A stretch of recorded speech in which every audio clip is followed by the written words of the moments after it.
You've claimed the white space between the silos as your ultimate functional expertise. Can you talk about that? Sure. Well, we talked a little bit about my early career. So I was in public relations, in the finance department, in HR, in operations. And one of the things that I saw along the way is how siloed all of these departments actually function. And, you know, I think for any of us who've been in any one of them, you feel it, right? You feel that difference. But having been in 4 very different functions, it was really amazing to me to see company. I had the benefit, actually, when I was at Standard Oil, in one company, to be in those 4 functions.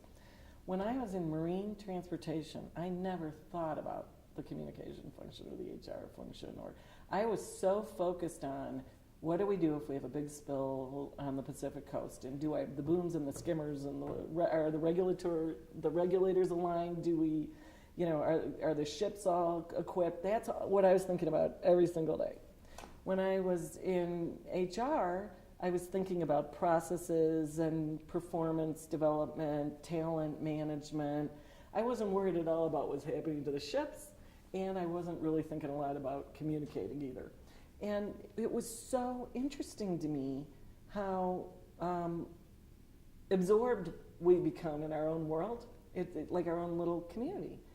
And I began to really push myself in each of those roles to think more cross-functionally and think about what I might do differently. So in marine transportation, pulling in the communications people or the HR people, you know, in HR, looking at, well, what could we do? How is life different in performance development if you're in finance versus if you're in marine transportation? And that began to give me the ability to play in what I call that white. Like if you think of the silos like this, there's a white space running between them. Who's connecting all that? And that's where that term came from. And that was a lot of the thinking behind how I founded the firm and hired people for the firm. Because we hire people from all walks of life to really cross those silos. Yeah. Let's talk about the future, I guess, for a couple of minutes here, looking ahead. What do you think are the biggest challenges that face public relations and communications professionals in the next decade or so? What will those be? I think the biggest challenges are going to be how many skills and competencies are required of us, because as you look at where everything is going, we need to be data analysts, we need to be synthesizers, we need to be storytellers, we need to be great people leaders and people developers. We need to really be able to see around corners and really kind of know where the world's going. Those are a lot of varying skills and competencies in one person.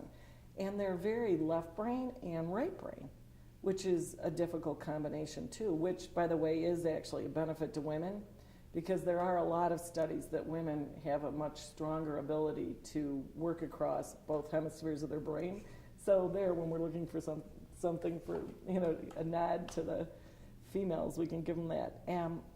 So I think just keeping up with all of it and moving more and more as an industry, moving from the people who are brilliant doers and executors to the people who are able to really amass an incredible army of talent is going to be the next big challenge, because we still have many CCOs who really are brilliant writers and brilliant storytellers and have a very critical role in an organization beside the CEO, because they're the person who best crafts the story.